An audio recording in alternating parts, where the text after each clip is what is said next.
And we are looking for wisdom here. Wisdom goes with the skills, and we are gaining skills here. Structure is building the body.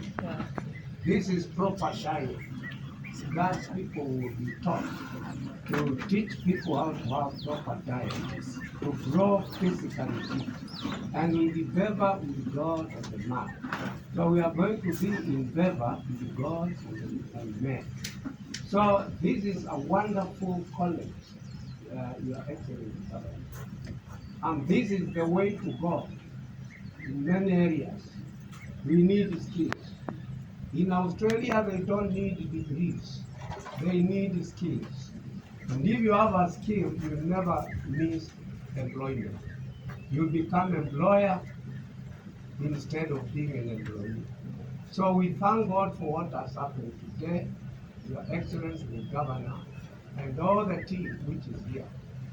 Let this be the first one and others more to come, so that our young ones, those who drop out of school, standard 8, form 4, they may gain skills. Na akipata skills kama hizi tunapewa hapa, it will be okay. Si agriculture peke yake, hata other skills like plumbing, engineering,